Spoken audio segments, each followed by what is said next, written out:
Hello and welcome to The Wizard, Episode 8, Bandits. Last time, Aribhin Foundling confronted his 3 adoptive parents for their selective education after coming face to face with his godparent, Nethys, the all-seeing eye. He did some research on Nethys and ran into Kathos Mylanir, his tiefling correspondent within the Sunwalker Enterprise. Aribhin handed over his Sunwalker badge before getting a glass of wine with Kathos and hitting on him a bit, and after returning home to the Shelter for Divine Children, he and his adoptive gnomish sister Gillia were awoken by a ruckus down the hall. In their brother Khabash's room was a tall, incredibly strange creature with wings and a head of ringed fire. This creature inquired about the whereabouts of the one they call Khabash, then, realizing that Khabash was not there, flew out into the night. Aribhin and Gillia decided to pursue this creature, scurrying off after it and using Gillia's kinetic gait to dart across the lake. And that's where we pick up. As you and Gillia travel across the lake, kind of cautiously but hurriedly making your way over to the eastern shore, that's about when dawn begins to arrive, kind of causing you to eventually start to have to raise your hands against the glare a little bit.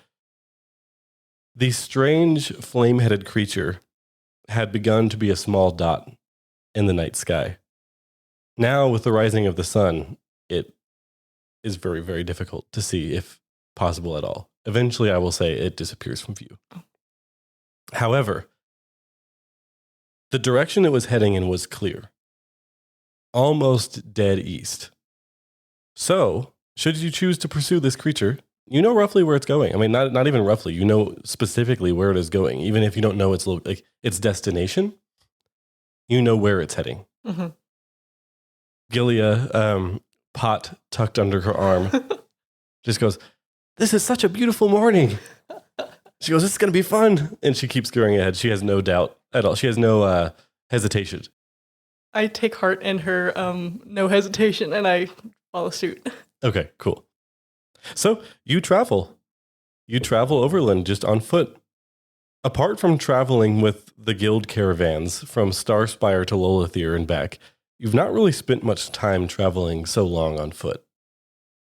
You haven't necessarily traveled much throughout your life in general, but when you did, it was almost always on the crosslink. Now you've finally gotten firsthand experience of what it must have been like before the railway was invented, as days pass. And it isn't nearly as fun or relaxing. There's no lounge car, no bar, no seat to sleep away the hours, but it's not all bad. Traveling through the fields, the hills, and the woods with Gillia, you're afforded beautiful views of nature and all kinds of critters, and the pleasant travel allows your mind to drift into thought and meditation. Mm-hmm. Some hours you spend wondering about what kinds of interesting creatures might be lurking just out of view, about what kind of creatures aren't here but are spread throughout the rest of this vast and strange world. Others you spend considering the nature of your existence and what terrifying and possibly very long, given that you're a 20-something-year-old elf, future awaits. Others still you spend pondering how much there is left to learn and how Nethys, your father, knows all of it. This is what you're thinking about as you're traveling. Now, just as a note here, you kind of do spend your nights camping. You're not just walking the whole time. And Gillia is pretty... she knows what she's doing in terms of making camp and also just leading you a little bit. She never wavers in terms of maybe getting lost or maybe getting turned around in the woods or whatever. She is always heading steadfast, confidently east. Mm-hmm. As you camp on that first night, I know you have some spells that you'd like to begin to learn. So again, I've kind of given some broad overall traveling narration there, but specifically we can get into what you're doing on these nights. Okay, cool. Yeah. So throughout the day, I'm definitely processing out loud a lot. And also just kind of musing on all these things that I'm thinking about. And I feel like growing up, Gillia and I are if we're in a room together, there's a lot of chatter, but not a lot of forward progress. There's a lot of just talking and then going, and then someone else bouncing to another subject, but neither of us are we're perfectly fine with it. We're just happy to be able to chatter together. So that's been a lot of it, is just chattering. And then so my first night, I'm going to try to learn Cozy Cabin. Ooh. To abruptly segue. That is apt. Oh, yeah. Mm-hmm. Okay. So it's a 3rd level spell. Sorry? It's a 3rd rank spell. Silly me. And it will take me 3 hours to learn it. Okay. And we'll say this can be while Gilly is scavenging and just kind of inspecting her pot. Okay. I have to attempt a skill check, Arcana check. Okay. Oh, and then for a 3rd level, it says the typical DC is 20. Okay. Okay. Oh, which of my naughty dice should I use? All right. Whew. Well, keep in mind you do have mythic points should you need them. Yeah, it's a 28. Okay, yeah. Yay! You fully learn Cozy Cabin, copy that into your spell book, and it is now at your disposal to prepare. But I do believe it comes with a fireplace holding a magical fire. Oh, great. Well, on this first night, we'll say that she's already set one up. Okay. But in the future, you can cast Cozy Cabin and not have to worry about any of this. Yeah. Woohoo. Cool. All right. So if you wouldn't mind, we're going to say that Gillia, as you guys are making camp and everything, she's just like, do you think we could maybe see it since it's dark again? Well, I guess I'll just look around and see if we can see it. I'm going to have you roll a perception check. And I'm going to roll one for Gillia, if you wouldn't mind to tell me her perception bonus, since you have her sheet. Perception is 8. Okay. All right, now for myself. And mine is 9. Okay. So it's 21. All right. Unfortunately, neither of you find a hint of this creature off in the night sky, though you do get the sense that it would be pretty difficult to do so. Nevertheless, your first night is spent pretty relaxingly. She forages a lot. I don't think she has any qualms about eating woodland critters or anything like that. She's not like she was raised as a druid and everything, but druids themselves aren't necessarily all vegans. You know what I mean? Yeah. So she has no qualms about that. So she probably fetches some rabbits and stuff and cooks over the fire. And so it's a decent meal. It's nothing not up to your kind of metropolitan crossroad taste necessarily. But even so, the second night you cast Cozy Cabin. And could you describe Cozy Cabin to me? Yeah. So it says it's a cabin, 20 feet on each side and 10 feet high. Oh, it's literally a cabin. Okay, cool. Yeah, it's a cabin. Walls are it's a simple wooden hut with a small square glass windows, and it has one wooden door. Doesn't include its own lock, but has a fastener which you can apply your own lock to. Interior contains 3 cots. So it's 1 chamber pot, but I choose not to imagine that. You leave out the chamber pot. Leave out the chamber. Nobody has to do that in this world. You're also just surrounded by woods. Yeah. Take that shit. Hold on. I'll get back to that. A small fireplace holding a magical fire.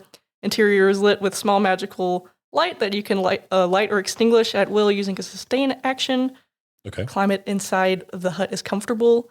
Cool. Other creatures can freely enter and exit, but if I exit, the spell ends. Oh, so you're trapped in the hut. I'm trapped in the hut. Maybe I can imagine it a little cuter as I'm more experienced with the spell. Yeah, sure. I was like, yeah, sure. At this first time you're casting it, it's pretty rudimentary. It's pretty much just straight up the spell. Yeah. But sure, as time goes on, we'll say that you could put a little more Aribhin charm on it. But that's cool. That's pretty cool for 3rd rank, honestly. Yeah. I didn't realize it was an actual hut. Yeah. Anyhow, it's got like a fireplace. That's cool. It's not just like a dirt ground. Yeah, mound. Mound. Yeah. Well, cool. On the second night, is there another spell you want to learn? Yeah. I have mind reading to learn. Okay. Okay, and this one is also a 3rd rank spell. When I rolled a natural. You gonna rewrite fate? Oh. Yeah, I'll use a rewrite because I can try again after I gain a level. Oh, so you have to wait until you okay. Yeah. So you're gonna go ahead and rewrite fate. Cool. Yeah. Yeah, so that's 24. Okay. So I succeed. Yes. All right, cool. Wow, 2 new 3rd rank spells. That's pretty good. Yes. Well, you continue traveling, thinking and musing aloud, as you've said. There is something, Arvin's never been like too prissy in terms of like traveling and going outside or anything. If anything, it probably reminds you of some times with your family out just exploring the outdoors when you were young. Yeah. But it's kind of nice. It is like the crosslink is great, but it's just different. Yeah. Because here you aren't, your mind is much more free. Yeah. And the travel is much, it's not as luxurious, but it is more slow paced in a way that isn't all bad. Mm-hmm. Yeah. So continue on. We'll say make another quick roll for perception that night. Gillia does not see anything. I'd rolled a natural 20. Well, okay, I honestly think with the DC I set, you needed to roll a natural 20. So of course you did, because you always do. You take a moment, you're actually peering out the window of your hut, and you look off to the east, and you probably have to ask Gilly, like, hey, where's east again? Just to make sure. Yeah. You probably have an inkling, but you just ask again just to make sure. She points off in the direction that it is, and you see that off in the distance, a dark sky full of stars. Way off in the distance, one of those stars is a bit oranger than the rest. And it is in the same direction you're going. Cool. Let me see here. Yeah, it is heading, as I've said, I'm just checking the map here to make sure I'm not lying to you.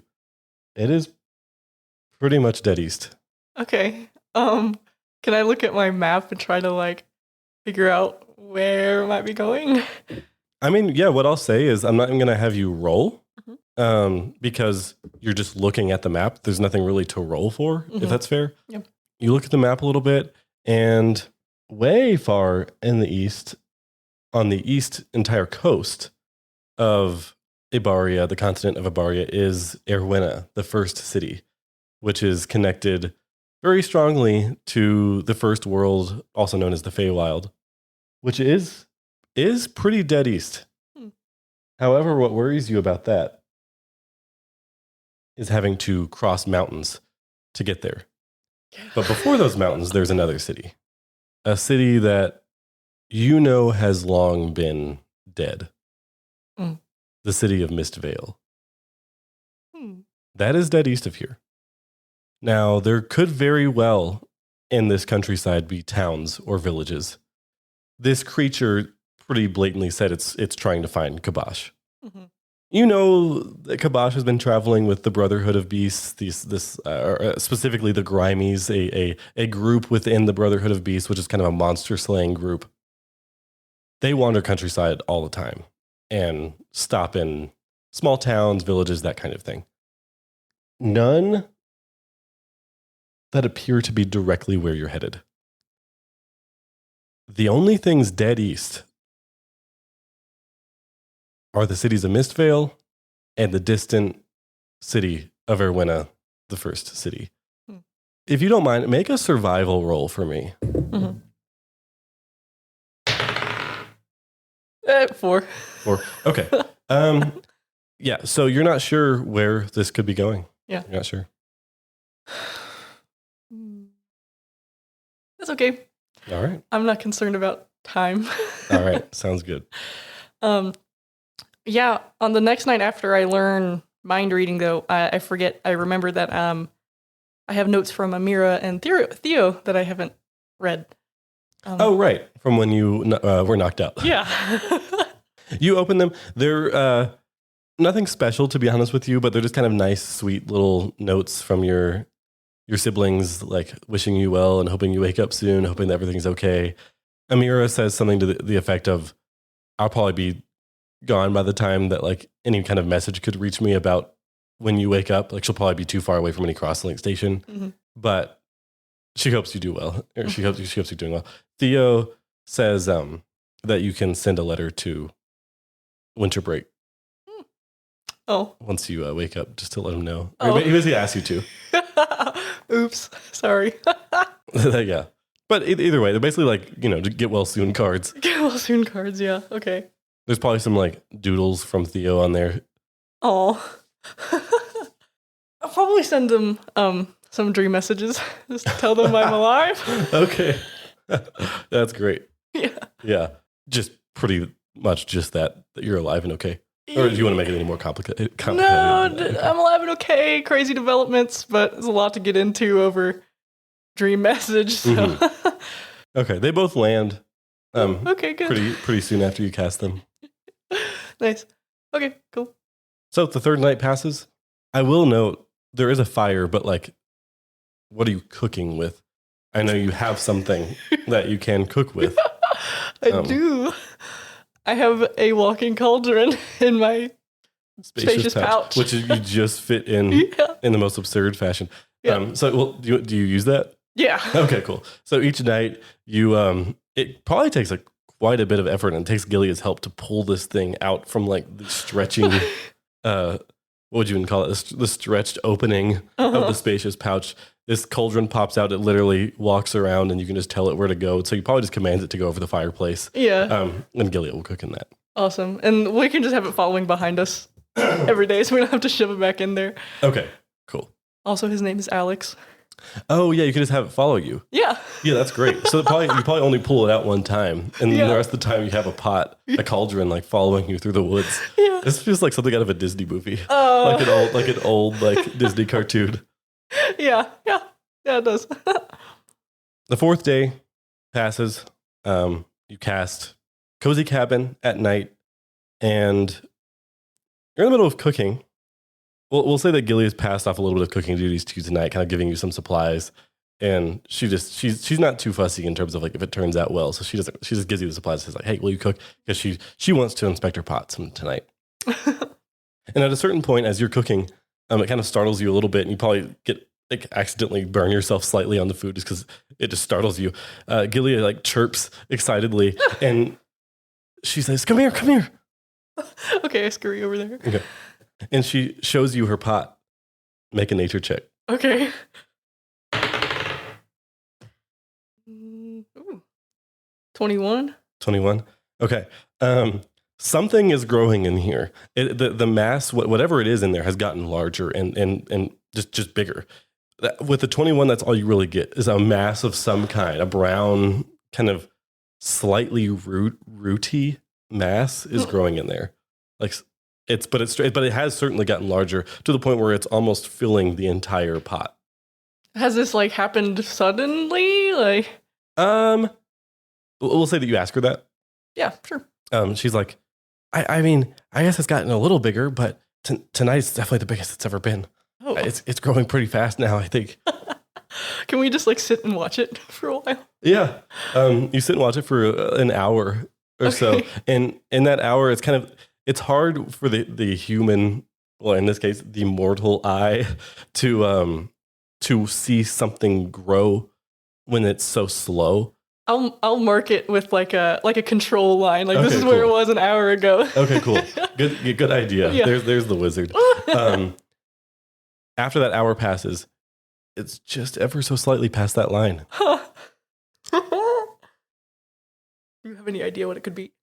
She takes a look at it again, and she kind of like traces it a little bit with her finger. She goes, "Does it look at all like an acorn to you, like the top of an acorn?"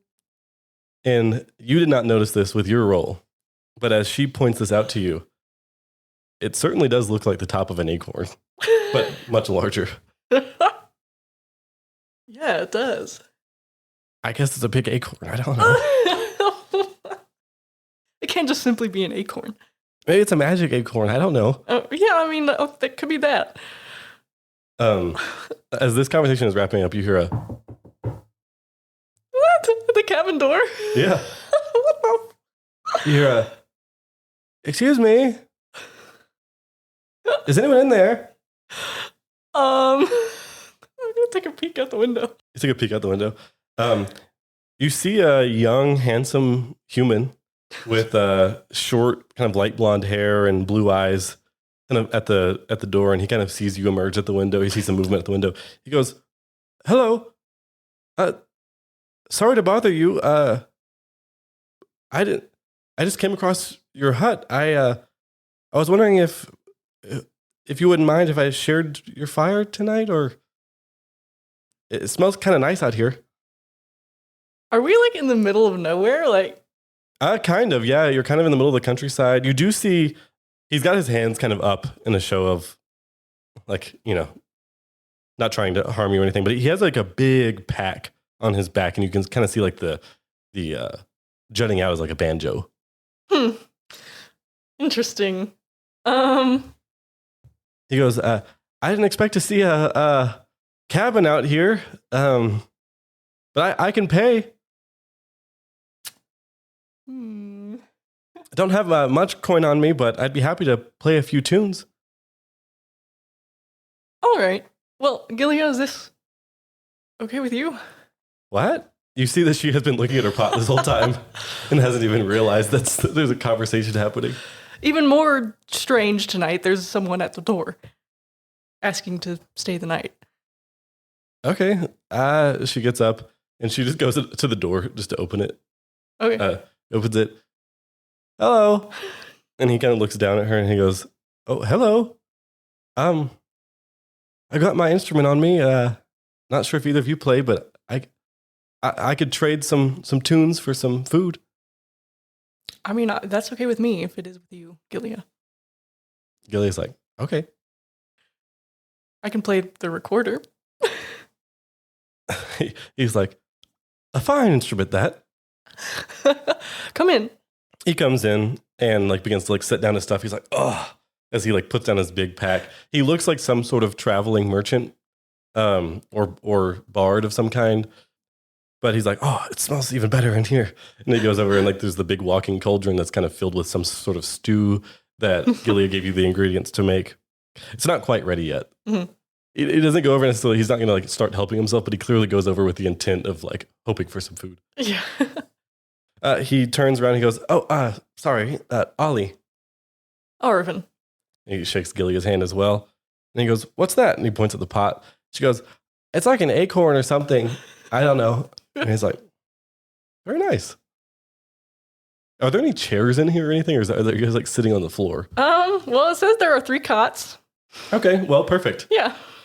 So there are 3 cots. So he kind of just like sits down on the one that doesn't appear to be claimed. Okay.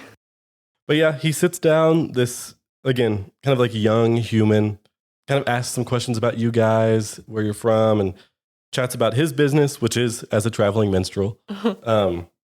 And he says that he's on the way from the town of Bushel to the city of High Hill. Okay. Sure. Okay. What's his name again? He said his name was Ollie. Interesting. And what's waiting for you in High Hill? Well, what waits for me in every town, I guess. Just whatever coin will get me to the next place. Makes sense. But eventually the food is done, and you kind of dole out some stew here. He eats it up and thanks you guys again. And is there, unless there's anything else you wish to talk with him about? I'll just kind of like ask him where all he's been. Like, yeah. Mm-hmm. It's like, well, mostly I stick to this area of the continent. I go to towns like Bushel. Sometimes I'll go to Kirak, but Sirag, High Hill, sometimes even Erwina. But there, the work is a little bit more sparse. They don't hate humans, I don't think, but they don't love them either.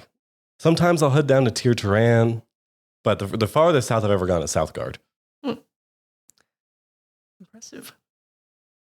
Okay, looking at Southgard on the map. Just So you you spend some time with Ollie, and eventually offers to play a song. Yes. And he kind of sits like in front of the fire, so he's kind of silhouetted. Your eyes are kind of fixated on him. He begins to play a song that he introduces as The Firstborn. In this song, a man gets lost in the city, in just a city of some kind, and finds himself in the first world, where he is harassed, tricked, and corrupted by the Fey Realm's creatures. And by the time he returns to the universe, to the material plane. He has been so influenced and corrupted by the first world's trickery and fey attitudes that he ruins his own life by acting similarly to the fey creatures that he encountered. Huh. I need to look up a rule. Okay. Cool. Good to know. As Ollie plucks away at the banjo, he doesn't it's not super twangy. It's like a more gentle kind of like folky rendition here. It's pretty enrapturing. He's actually pretty good, especially because you are generally kind of curious about the first world because you are an elf. Mm-hmm. As he strums the last chord, you are kind of pulled back out of it, and you're like, wow, that was really good. And Gillia starts to clap. And as you go to clap, what's your AC? Bitch! 21. No way. No way. There is something about you. I never roll well against you ever. I rolled a nat 1. Thank you were off guard. God damn it. Yeah. As you are pulled back out of this, you realize he was sitting in the position where both of your guys' eyes did not have most of the windows in your peripheral. You were like focused in on him with the rest of your vision. Where anyone else could be coming in. That clicks just as you feel a whoosh of wind behind you, like, and you duck immediately as you see a furry paw go over your head, orangish, striped black, and a snarl, a feline deep snarl, frustrated as you duck underneath this claw. As you look up, you see a tall, tiger-like individual standing above you, canines showing and hissing down at you, and you see two more figures at the windows. And it snarls and just goes, "Get them!" As suddenly, and it's a kind of actually a slightly high voice, as this tiger looks slightly feminine in build. I need you to roll initiative. Oh my god. That's ridiculous. I was so close to casting See the Unseen too. I don't think it would have helped. It would have just given me a bonus to identify him, but here, that's what I get for trusting people. Mm-hmm. Not great. 12. These assholes. This is D&D we're talking about. No, it's not. This is Pathfinder we're talking about. All right, and what's Gillia's perception again? You said 8? Well, she rolled in that one. Oh, shit. Sorry, I'm taking forever. No, you're good. I'm looking at my spells. Alrighty. Damn it. Fuck. All right. So, as you duck under, you quickly look around. You see the Ollie over here with the banjo has stood up and begun to draw some weapons of his own, kind of smiling a little bit as he does so. And you see this illusion part on him, and he is not a young, handsome man. He's kind of a ragamuffin looking fellow in his middle age, and maybe in his 50s or so, kind of like deeply balding hairline, just normal human, but kind of dirty, looks like not nearly as polished as Ollie did as you saw him. So as this happens, the were-tiger is up. She snarls down at you and goes ahead and strikes you with her claw. That's a 32 to hit. Yeah. Okay. If it's 10 over, that's a crit, right? It is. Thank you, Autumn. You're welcome. 7. You take... Oh, God. I want to make sure I get the rules right because it will... All right, just straight up double damage. So you take 28 points of piercing damage. Okay. You are grabbed. Oh! As it grabs onto you. And I need you to make a fortitude save. No. All right. That's a lot. Okay. 30. All right. Yeah, you succeed for sure. That's its first action. No! For its second, oh God, I've got so many rules. I'm sorry. Oh, man. Oof. All right. Oh, thank God. Honestly, thank God for you. Like for that, I really say that as a GM, but thank God for you. That's only like a 14 to hit. No, yeah. Okay. Thank God for me. Because if it had hit, it could have done the same damage to you. No! So it missed. It snarls as it rakes you. It completely rakes across your chest and down your shirt and like into your belly slightly with that first one. Son of a bitch. It hurts very badly. Yeah. It goes for a second one, kind of like a yellowish kind of glow to its feline eye, and it just rakes across the floor of this cabin and sends like splinters flying as you kind of scoot back slightly. It's going to, I'm sorry. I said that it used a claw, and I accidentally made you a fortitude save. That I should have done that with its jaws. My apologies. So you didn't. That fortitude save was meaningless. And you are not grabbed either. But so this is 2 consecutive claw attacks, and then it's going to... Shit, dog. Fuck. It's going to take a jaw attack.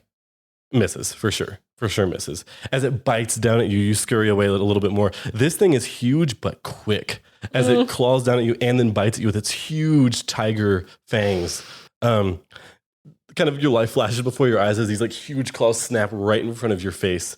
That brings us to the 2 figures that were at the windows. As you see just kind of normal looking bandits of some kind enter. And one goes ahead and uses this sling that it has to throw something at you. That's a 16 to hit. No. Okay. And then it's going to throw a hatchet. Also a miss. It's going to scurry in with its final action and get right behind you. You are trapped now between this bandit and this were-tiger. The other one is going to attack Gillia. 14 to hit. I'm sure that misses. Yeah, no. Hell no. Same thing. Hatchet, throw, miss. And is going to scurry in right next to Gillia. Okie dokie. The final person up is, not the final person, but the final villain who is up here is Ollie. That cunt. Ollie goes ahead, gets on the opposite side of Gillia with one action, with his stride. Takes this short sword that he has drawn and attacks her. Man, I'm rolling so bad. That's a 15 against her AC -2 because she's off guard. Okay, 15. What's her AC? Wait, what's the -2? Her AC is 20 currently. Okay, so it still doesn't hit her. Basically, if she's off guard, her AC gets subtracted by 2. Mm-hmm. So none hit. I will say this. You get the sense that apart from this were-tiger, these people might not be the most capable bandits ever. These are not like trained experts here. They appear a little sloppy. So that brings us to you. Ooh. Okay. Sloppy bitches. To me, okay. Oh, he didn't use his final action. I'm sorry. With his final action, Ollie is going to wave a hand and become invisible. Oh, bitch. Joke's on you. I have plenty of useful spells prepared. And also, as a note, due to kind of Pathfinder's 3-action nature, you know that he used his 3rd action to go invisible, so he's probably exactly where he was. Okay. I'm just gonna like turn to this tiger with like fire in my eyes and just like grab it and then cast Vampiric Feast. Vampiric Feast. Yeah. Okay, is that an attack roll? It is a fortitude save. Oh, wow. Okay, cool. Man, I'm rolling so bad. Yay! 13. Yeah, no, fail. Okay. Where's my class DC? One moment. 22. Okay. Yeah, that's a big fail. All right. Hell yeah. Okay. Touch. I get 6d6 void damage, and I gain temporary hit points equal to half of that. Ooh, all right. And this is just with your hand as you just reach out and grab it. Mm-hmm. Okay, well, here's 3. Ah, fuck. That was sucky. 5. All right, that's better. That's 15, 16, 17. 17 points of damage. Yeah. All right. So I get 9. Do we round up or down? For this fight, we'll say up because I don't know the rule off the top of my head, and we'll just go with it. Okay, cool. As you reach out, it just hisses and kind of squeals slightly with the pain as you literally like absorb some of its life force. Like just like black, dark energy just seeps out of your hand and into its fur, kind of blackening the fur around where your hand grabbed. That was 2 actions? Yes. Okay. Not even gonna bother trying to demoralize because I have really bad that. So I'm just gonna shield. Shield. All right. Good to know. Okay. Gillia is up. Now, as a reminder, when Autumn is in combat here, she can control allies. Yes, right. Okay. Gillia's up. So let me look at her stuff. And she's a kineticist, the hardest of all your siblings to control, probably. I've reviewed. Good job. Thank you. Well, first I'm going to have her channel elements. Okay, and I think as part of her channeling elements, she gets an elemental blast. Yeah, I was going to verify that with you. And yes. So as Gillia kind of like looks around, she's like, she probably just like looks around just aghast that this is happening.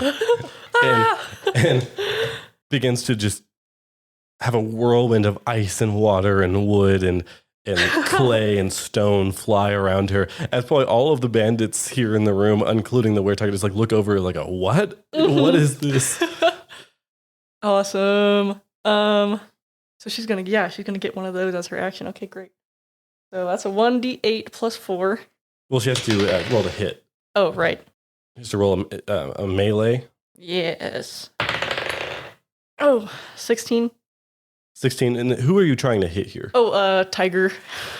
Oh, she's coming over. Well, she's right now. She is flanked by the invisible Ollie. Okay. And just a regular bandit. She could leave their space if you wanted to stride first and come for the weretiger. No, I'll have her do invisible Ollie. All right. When someone is invisible, I must see. Okay. Maybe she would be a little smarter and actually hit something she can see. Okay, cool. All right, so what did you roll? 16. No, I'm sorry. All that was for nothing. All that debate and everything was for nothing because she goes out, punches, kind of like smashes into him or tries to with her elements here and misses. Okay, cool. Well, I'm going to have her just go for it again. Okay, elemental for a blast. second one. Okay. A 2-action elemental blast, Okay. which will give me an extra plus 4. To hit? Or no, damage? No, to damage. Please. A natural 20. Nat 20. Okay, crit on this bandit here. All right. So this adds 4. So this is all 3 of her actions here. Yeah. When a kineticist chooses to do a 2-action elemental blast up close, they get to add even more damage to it. Yeah. So what is the damage here? And double the die as well. Okay. You double the modifiers and the die. You double all of the damage. Okay. So I rolled a 7. This guy's going to get fucking crushed. Okay. So that's 7 plus 8. 15 times 2, 30. That's exactly what she needed to kill him. Oh, wow. So this bandit, we'll say that Gillia, by the way, what element do you want to say that she blasts with here? Just for funsies. Just for funsies. Let's go with like wood since it's one of her earliest. Okay, yeah. She's like, so she's more instinctual to her. Yeah. Wood is more instinctual. So she reaches out with her fist, and you watch as her arm kind of gets like almost like covered with like an oak like wood as she blasts it into him. You see like out of his back flies like bloody splinters. She like punches him in the gut essentially, and it unleashes like a burst of splinter like shards of wood, and it just like carves a hole through him, and he immediately just falls to the ground like dead. Yeah, okay. It like wipes out all like his internal organs here, and Nice. you watch as Gillia here, the elements around her are like whipping into like a frenzy here. You watch for all of Gillia's normal spaciness, she is now like laser focused into like destroying these people who have dared to come in here and attack. Nice. So she just demolishes this one bandit. Nice. All right, that's her turn. Back up to the weretiger. Nice. The weretiger is going to make a jaw attack against you again. All right. As you are flanked, you are off guard. Your AC is lowered by 2. Oh shit, dog. Nat 20. No. I'm sorry, Autumn. I think last time you should have taken a little bit less damage because I did a claw attack. I'm going to roll the damage you took last time instead. Oh. You take 30 points of slashing damage. Or we'll say piercing damage again because I'm swapping the dies here because last time I accidentally gave you jaw damage. So this time with the jaw attack, I'm giving you claw damage. So you take 30 points of damage. Okay. You are grabbed. And I need you to make a fortitude save for real. You know what I might do just to be nice? Because you rolled a fortitude save pointlessly last time and you succeeded. I'm going to be nice here. That's what we'll say you rolled that here. Thank you. Because that was my fault. So you are caught in the massive fangs of this were-tiger that sink down into your shoulder, and you're like lifted to your feet basically as it like literally has its fangs sunk into you. It pulls you upright and is going to. You are grabbed, and it is going to make a claw attack against you. Let me see what grab does here. Fuck. I'm like so debuffed right now. You are off guard. Okay. Ooh. Yeah, hits you with the claw attack. Well, how much? Because I might raise shield. Okay, sorry. It's a 24, but you're off guard. So your AC is subtracted by 2. I'm still gonna raise shield just for the temporary hit points. So what is your shield boosted up to? Okay, heighten +2. So first level is 5. Heighten +2.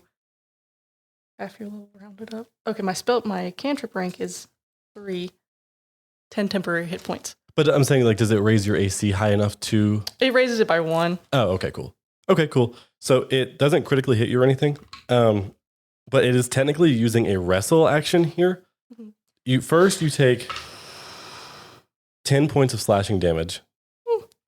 And as this happens, the claw comes up, pulls you out of its fangs, and slams you back down into the ground with a ugh.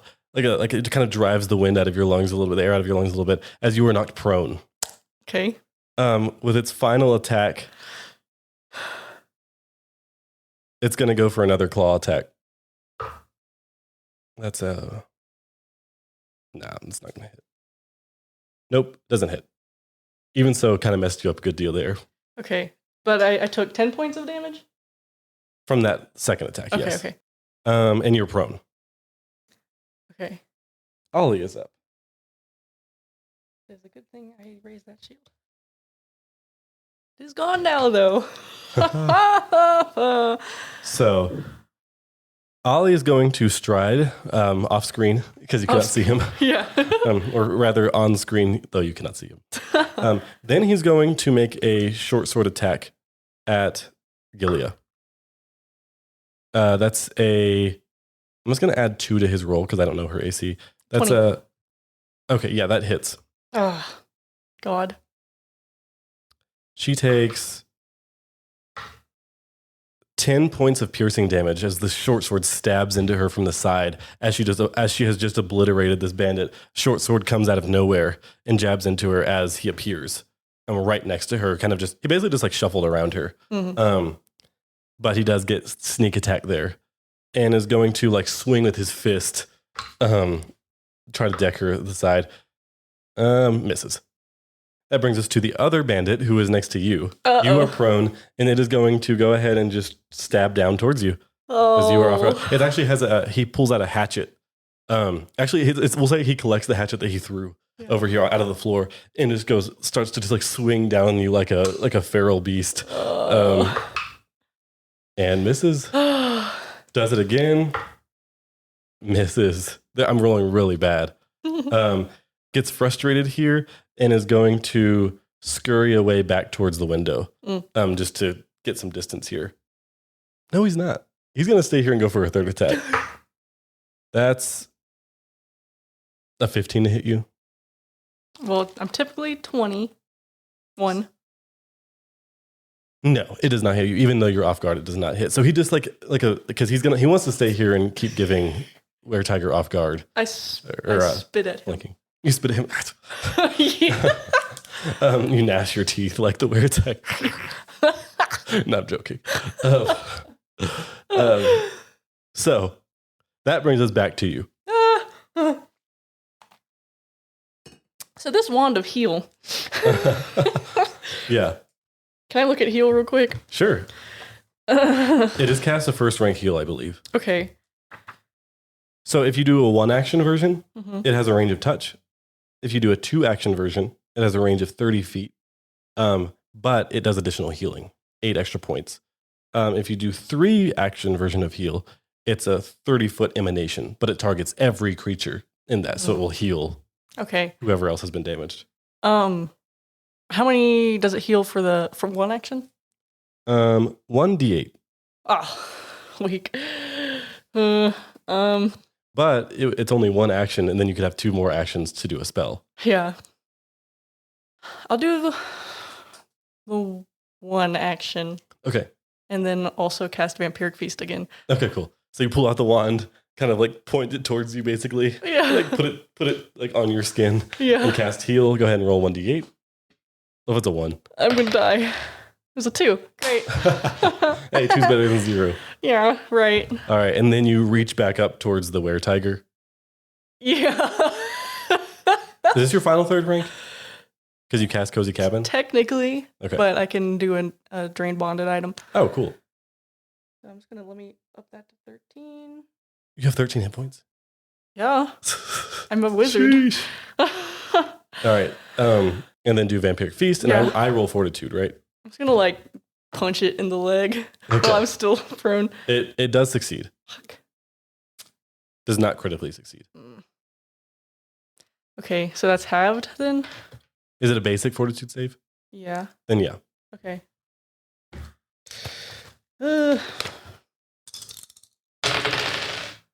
Do I roll and then have roll total and then have it, or just roll 3 die? Roll total and then have it. Okay, so that's 10. Okay. 10 there. Another 17. So it takes, because we're doing rounding up, so it takes 9 points of damage. Yeah. Okay. That's ass. But I get half of that. 5. Okay. Okay. All right, Gillia's up. Okay. She's going to use her Timber Sentinel ability, which allows her to cast a Protector Tree Okay. as a half your level up. So 4. half your level rounded up would be 3 for us. Oh, right, because you guys are 6th level. Yeah. Which means it means we get like 30 temporary hit points. Whoa. Not each of us. It says a medium tree suddenly grows in an unoccupied square within range. The tree has AC 10 and heightened 30 hit points. Whenever an ally adjacent to the tree is hit by a strike, the tree interposes its branches and takes the damage first. Oh, that's sick. Yeah. So Gilead just like reaches out here and like a tree suddenly grows here in the middle of this hut, in the middle of this cozy cabin, with like branches that seem kind of like moving slightly, like they could, react and interpose themselves. All right, that's her whole action. No, that's two actions. Okay. She's next to Ollie, but I guess she would have to stride and use her final action. So, Well, she could do a ranged elemental blast. yeah, she can do a ranged elemental blast too. Ooh, but it's not as good. Doesn't do as much damage, but at the same time, if you're trying to focus in here on the were-tiger. Mm-hmm. I guess, yeah, she'll do that. She'll ranged attack were-tiger. Okay. 18. Doesn't hit. Sorry. All right. It is now the were-tiger's turn. It's going to turn to Ollie, and she just says to Ollie, "Get this one," and looks down to you as she leaps and literally pounces towards Gillia, which allows her to make a stride and strike within one action. She's going to use her claw. That's a 20 to hit. Yeah. Actually, it's going to be jaw attack. That's her better attack. 16 points of piercing damage on Gillia. But does the tree interpose? Does the tree have free will? These are autumn questions. Okay. It says an ally adjacent to the tree. So she probably would have put the tree next to you. Yeah, it's a 30 feet, but she could have done it in a way where Yeah, if you want it, if the intention was to put it closer to you to protect you, then yeah, she would have done that. She could have put the tree in the far corner, Okay. and she'd be out of its range. Okay. So she just takes this damage. Will you make a fortitude save for her? Yeah. All right, that's great. Yeah. Like 32. Oh yeah, she's fine. She is grabbed. It's going to do a wrestle attack on her again, just like it did to you. It's basically yeah, it's like a 25 to hit. 12 points of slashing damage, and she's knocked prone. Okay. And then another final claw attack. Misses. Sheesh. This were tiger is messing you guys up. Mm-hmm. Oh, I have healing potions though. I forgot about that. Mm-hmm. Okay. Ollie, listening to this were tiger, darts over towards you with a stride, and then is going to bring down a short sword. You're still prone, right? Mm-hmm. Okay, that's the equivalent of a 27. Yeah. Okay. Take 8 points of piercing damage, but the branch, you literally watch, again, this is reminding me of like an old Disney cartoon or something.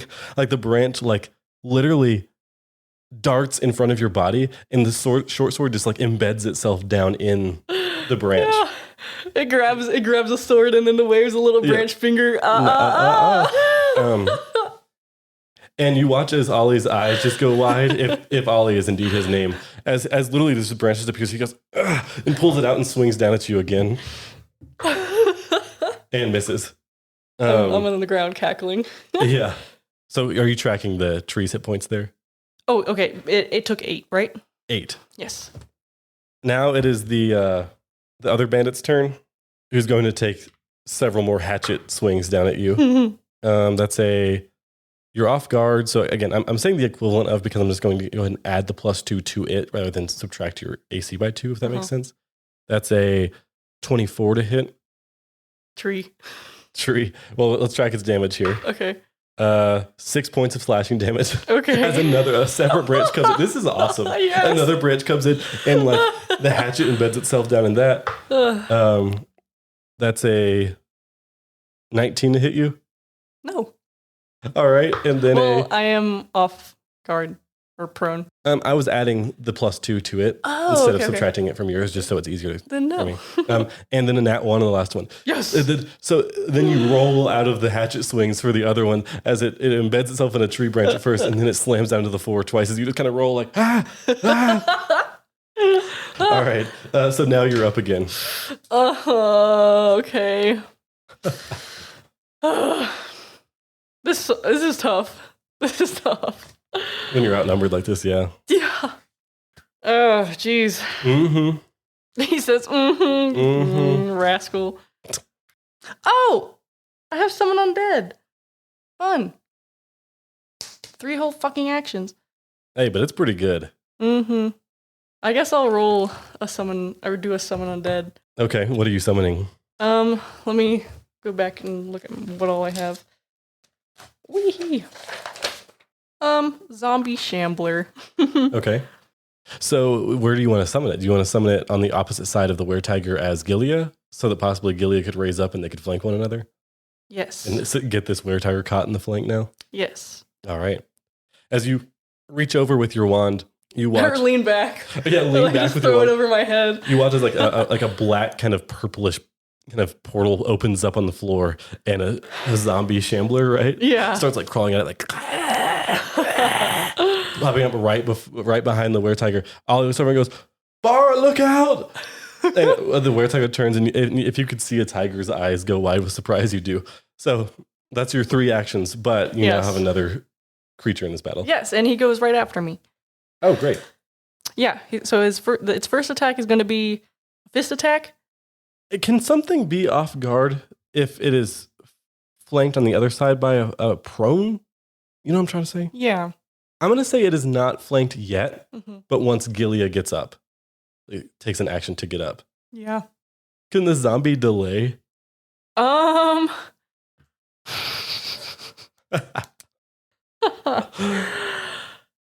don't see why not. I don't see why the zombie couldn't delay. Because that's a basic action, right? Yeah.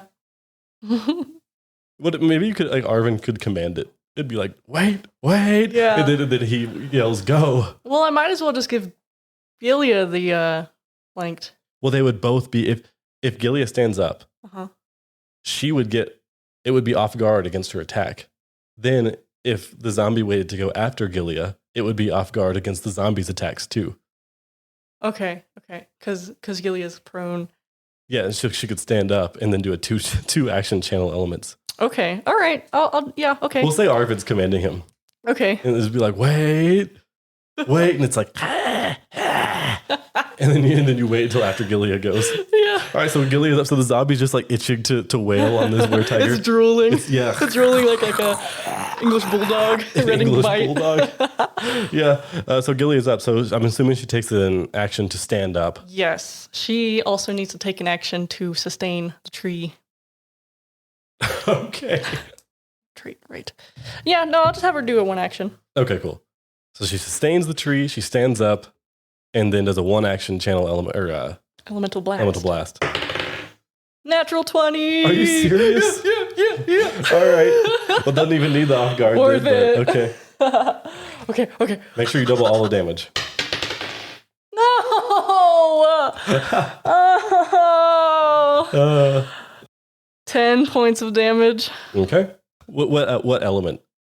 What she had? What did she start with? Wood and Wood. wood and Wood and earth. earth. Okay, So do she an can do a earth one stone. now. Like she just like hits him with like a fist of stone. Yeah. In the second one, and it hits her rather, and then she goes like, ugh, and then the zombie, you go, go, and the zombie starts wailing. So go ahead.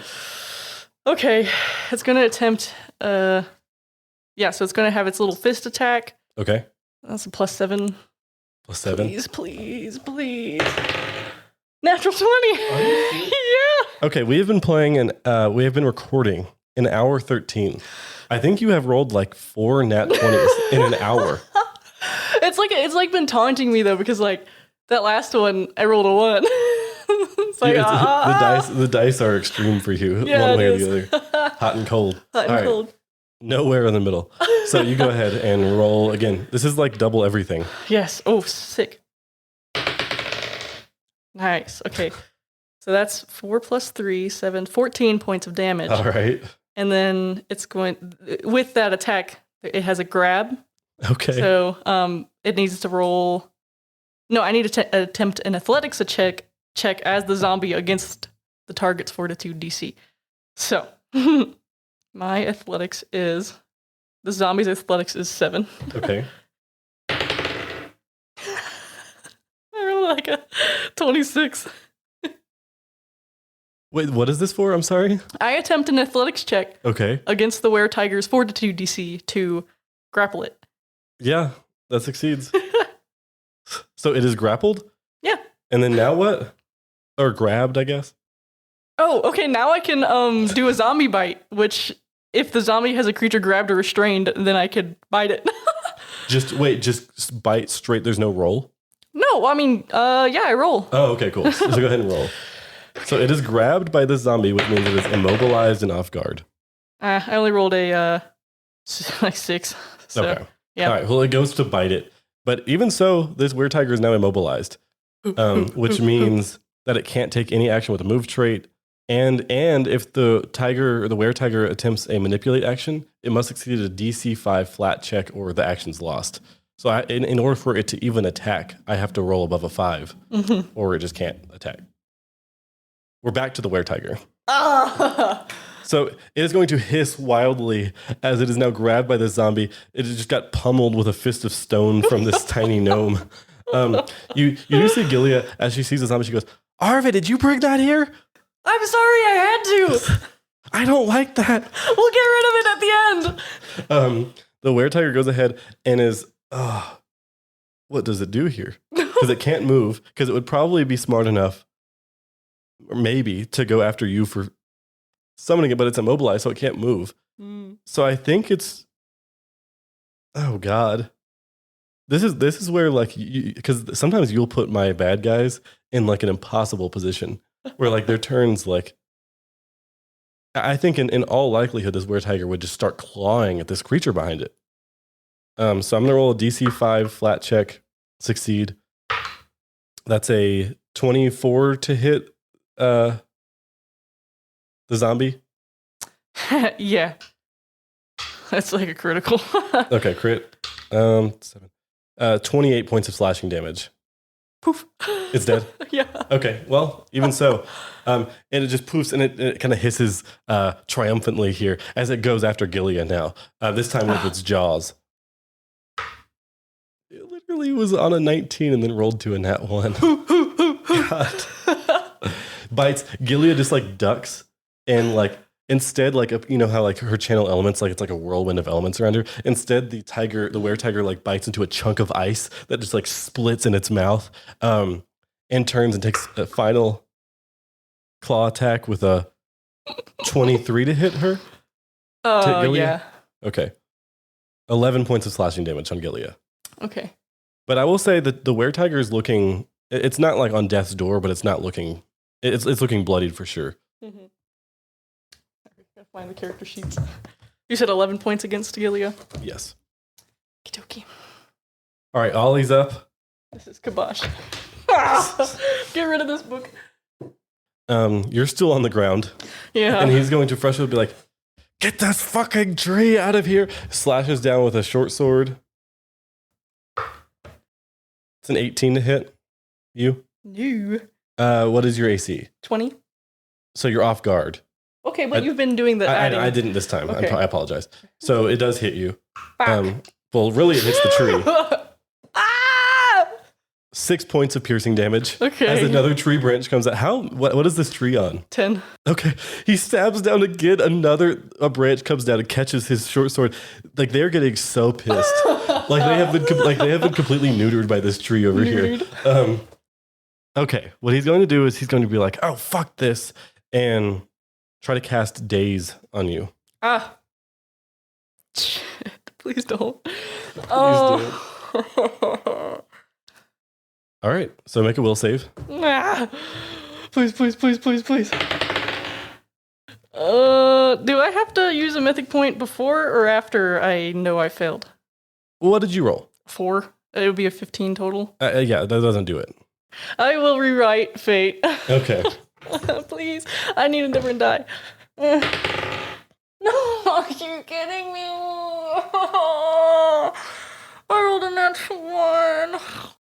This is it doesn't count. It doesn't count if you roll lower. It doesn't count if you roll lower. Well, what is with mythic proficiency? What did you roll total? Oh, right. 28. Okay. So you succeed with the 28, but because you rolled a 1, you lower the success rate by 1. It's a good thing that I only lower the success thing by 1 though, because if you critically failed, you would have been stunned 1. Instead, you only take 1d6 mental damage. Okay. 3 points of damage. Okay. All that to. I know, right? All that to avoid 3 points. But it is very good that you're not stunned. Yeah. And he kind of like grins as though he did some massive. Ollie grins as though he did some massive success here, giving you 3 points of damage just simply because he hasn't been able to hit you a single time because of the tree. So the bandits don't. At this point, the bandit with the hatchet is like frothing at the mouth to just hit you. So he just keeps bringing his hatchet down like a feral human. It's a 17 to hit. You're off guard. Your AC is 18, so still misses. Okay. It's a 19 to hit. So you are off guard because you're prone still. Even after his penalties and stuff? Yeah. Fine. All right, that's 8 points of slashing damage. Tree. Is it still at 10, the tree? Yeah, well, it's at 2 now. Okay, he comes down with it. You see like a brightness in his eye. He realizes he's gonna get you with this one, and then the tree goes, whoop, don't. And he's like, oh, nat 20. No. I rolled a 1 on the damage, so Okay. it's only 12 points of slashing damage. But 2 of that goes into the tree. But the tree comes in, intercepts it. He smashes through the tree. You take 10 points of slashing. Okay. Okay. All right. I need to pop a healing potion. Okay, Aribhin is up. I just like, I winced a little bit at the daze spell, and then I just turned back to him, and I cast hydraulic push at him. Okay. What does that do? Do I have penalties for being prone? If it's an attack roll. Shit. So maybe I don't do that But then. not if it's a spell save. I like how Arvin's been rolling around the floor like the whole fight. Wait, is he visible now? Ollie is visible. Okay. And then the were-tiger is not looking super great, but is over by Gillia. This is not good for me. Yeah, I'm gonna go invisible. Okay, cool. So you go invisible and stand up. Take a healing potion. Take a healing motion. Okay, cool. And they suddenly look around like, finally, by the way, this tree has kind of like shattered and withered away. And they're like, yes, finally. And then you go invisible. So 7 plus 5, I believe. All right, Gillia's up. Okay. Oh, she has fucking reactions. Well, Mike can use them now. Yeah. I think she could summon Timber Sentinel again. Do you think well, I am on the ground. Mhm. Anyways, she basically tidal hands. She can create waves that rush out from her in the shape of her hands. She can do either 2 15-foot cones or 1 30-foot cone. Could she hit those guys with Yeah, if you're laying on the ground, yeah, she could just angle it up so she can't hit you. Okay, cool. Wait, so she's gonna do 2 and do 1 at the were-tiger and 1 at the 2 other guys? Yeah. Yeah, that'll hit all of them. Okay. What does this do? It's each creature in a wave takes 1d8 bludgeoning damage with a basic reflex save. If they fail, they are also pushed back 5 feet. And it's probably heightened, too. Right. Yes, it is. So each creature would then take 2d8. Okay, cool. Can you help make sure I'm like understanding that correctly? Heightening? Yeah. Yeah, heightening always confuses me. Level Is- plus 2. Oh. Okay. No, I think level plus 2. So she is 6th level. So no, it would be 3d8. Okay. Well, I've been fucking shit up then. I fucked up shield, but it's fine. Okay.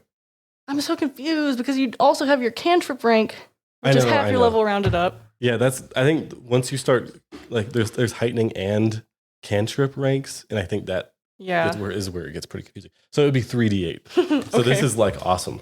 Okay. So she can turn and use both her hands and hit all 3 of these people, because one will be directed at the were-tiger, and the other one will catch the other 2 like above the waist. And you said it's a basic reflex save? Yeah. Okay.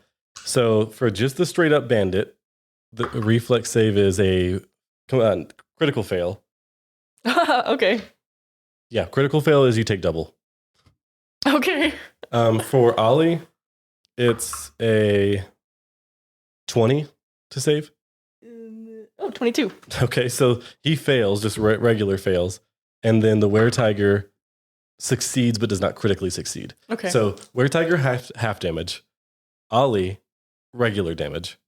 Regular bandit, double damage. Okay, great. This is awesome. Gillia's kineticists are so cool. I know. I never want to be without her. Okay. So 16 flat. 16 flat. Mm-hmm. Hey, that's pretty good. But then the bandit takes double. Mm-hmm. She wastes him. And then you said if they fail, they fly How Get far? pushed back 5 feet. 5 feet. Okay, so Ollie, the bandit that she hits with this, like, it's like just a concentrated like blast of water, and it just like obliterates. Like, he just goes flying and just smashes into the wall, just crumples. Ollie gets scooted back 5 feet, which might help some disorientation in terms of where you were being invisible. And then she turns. The were-tiger does not, it like digs its claws into the floor, hisses, but does get hit with the damage. Still, again, looking worse and worse Yeah. each time. So both of the standard bandits are gone here. Nice. The were-tiger's up. The were-tiger's... Wait, Gillia has another action. Okay, of course she does. Yeah. She'll do an elemental blast, 1 action. Dig. And then, and it's not ranged either because it didn't... Oh, right. It might have been better for it if it had... Yeah, true, yeah. And this doesn't have any attack penalty. Yeah. Gillia's... I want to switch characters. I'm playing Gillia now. Oh, well, she rolled poo-poo. 17. Yeah, misses. Okay. Either way, still pretty fucking good. The were-tiger is going to come bite at her again. By the way, the were-tiger is like, its black striped fur is like dripping with water now. Does not seem happy. That's a hit with its jaws on Gillia. Okay. 11 points of piercing. Okay. She is grabbed. Fortitude save. Oh, okay. 22. Almost just saves, but yes, just save. Grab, wrestle to slam her down. Crits. Oh, 11 points of slashing. okay. Slams her down to actually, like, because it's actually technically wrestle, like wraps Gillia up inside of it like a tiger. You know what I'm saying? Like wraps her up, and makes a third one. That one. Just starts to like rake. Gillia is like, get off of me, get off.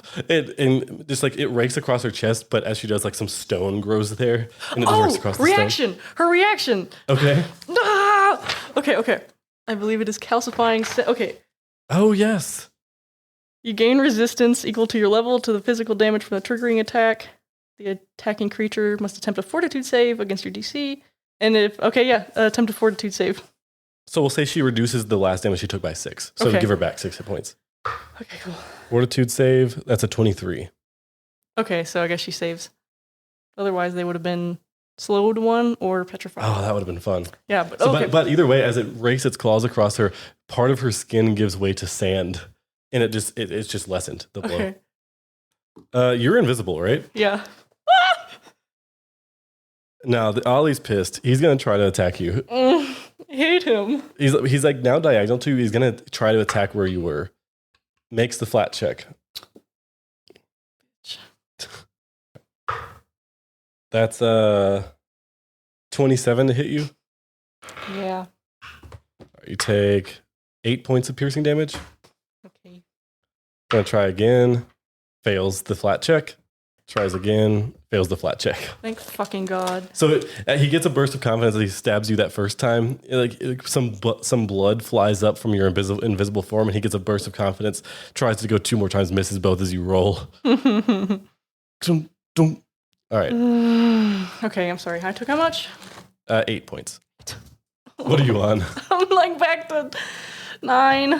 9. Well, it's your turn. Christ. It's your turn. I'm really questioning my spell stack right now. It's feeling so, like, not good. I can either stand up for prone or take a healing potion. How bad is the tiger looking? Pretty bad. Like, not on death's door, but pretty bad. All right, I'm going to try hydraulic push.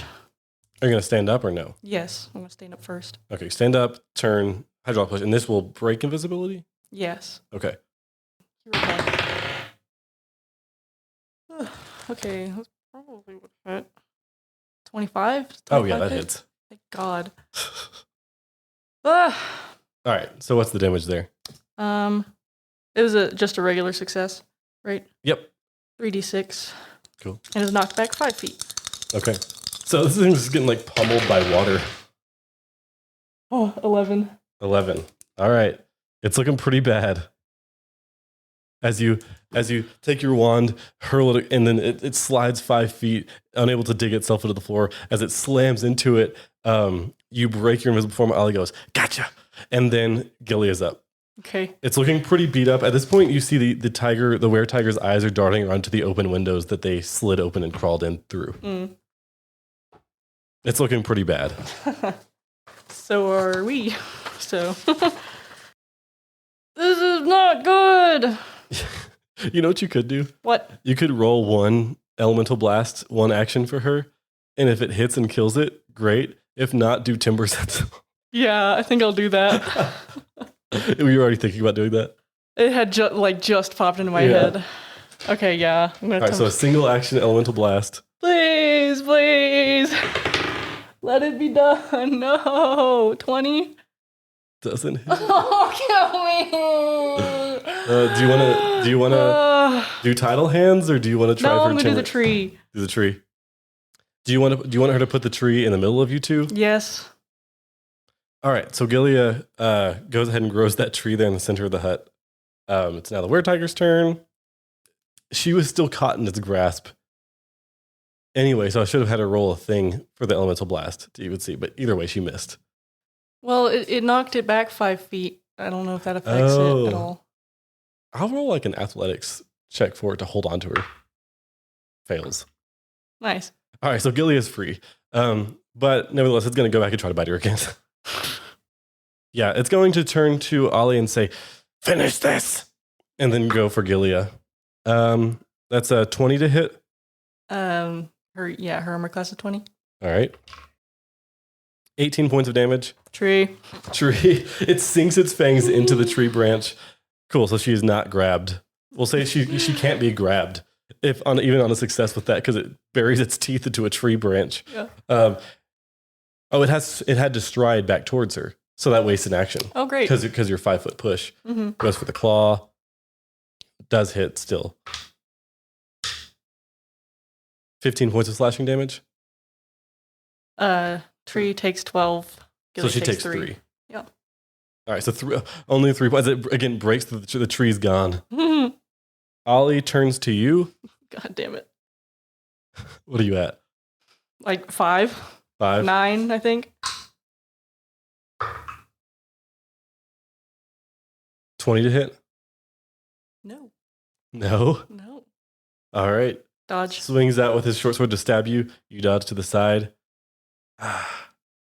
He's going to like get mad that he can't hit you. Step back and go, I'll get you with this. Snaps daze again. Do will save, please. Son of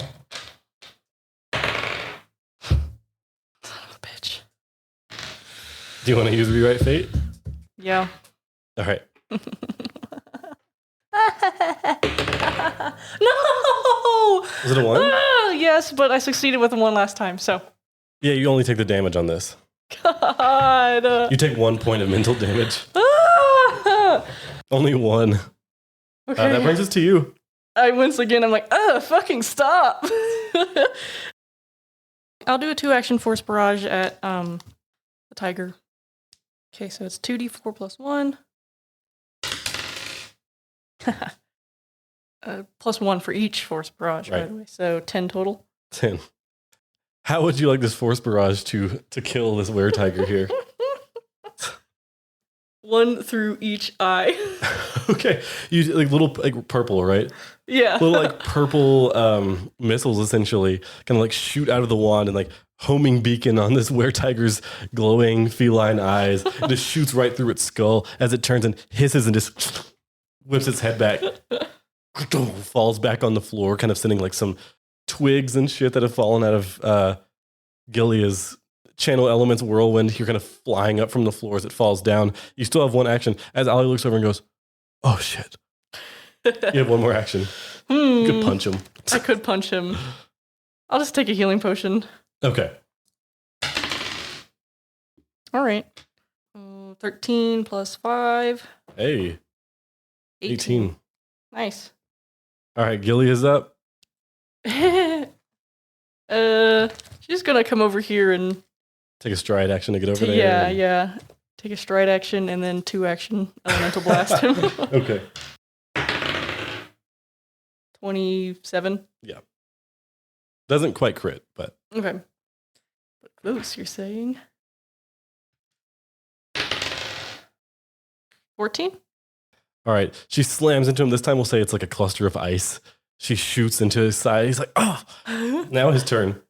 He's going to turn and run towards the door and go, thanks for the stew. And then God. start running out into the night. You gonna get killed, my brother. He gets about 75 feet away, 75 feet. All right, good to know. just hauling ass out into the night. Okay. So I'm guessing it's my turn next. Yeah. Wait a minute. Yeah, hydraulic push. AC for me. I'm gonna be so fucking pissed if this guy gets away. 26. Okay. No. Wait, yes. Wait. Okay. Sorry, hold on. 26, yeah. Okay. It doesn't crit, but still. Okay, hits. okay. Pummeled. So 3d6. Yes.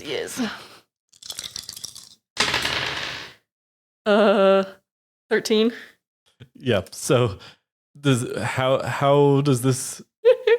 So he's like off disappearing into the darkness, and you just stepped into. We'll say you just dramatically step into the doorway, take your wand out, shoot this hydraulic blast out. Does it like strip him to the bone? Like how what do you, or do you just like send him screaming into the forest?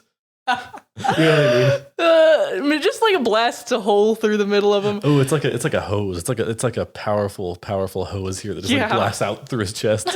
Okay. Oh, or what if we did it like a spray, like a flat spray, and it like cuts him in half, sure, let's do and then that. the whole like drop to the knees, and It's like the upper half slides Predator off. 2. Yeah. So you send like a sheet of sharp water out into the forest. It just cuts him in half. You're slams onto the floor or the ground of the forest here. Those are good sound effects. Gillia goes, looks around at the bodies strewn about your cozy cabin. Like, yeah. Well, let's drag him outside. All right. Do you want to stay in here anymore tonight? Because if I leave, it ends. Why don't we just build a fire somewhere else? Okay. Walk maybe another couple miles. Yeah. Okay. So you leave the cozy cabin, stepping out through the open doorway that you had stepped into to kill Ollie, Yeah. or whoever if he was even Ollie at all. Step out. The cozy cabin disappears, leaving these corpses on just like the forest floor here. Yeah. I loot the shit out of them. Oh right. You do find some loot. Yay. You find a cool cloak that's actually on the weretiger. And by the way, after you killed the weretiger, it reverted back into human form, or humanoid form rather, and it appeared to be some sort of Ivaran woman. You find a cool looking like potion on her as well, and then like a hefty coin purse. Nice. Okay. You start to walk off into the forest, the cauldron thumping after you as you go, feeling pretty beat up and uncomfortable and miserable as you do. As you go walking for a little while, your eyes actually begin to be caught by a growing light in the eastern night sky. Slowly, a circle of flame appears, This guy again. backed by stars and darkness. This creature kind of descends towards you, not quite reaching the ground, but still kind of up framed against the sky. And this is after you've been walking maybe, I don't know, 15, 20 something minutes. Mm-hmm. You hear, "Are you all right? I felt a disturbance. I felt foul deeds being done, but I sense they've been put to an end." That's accurate. It kind of like the ring of fire turns from you to Gillia back. "I have noticed that you two are following me.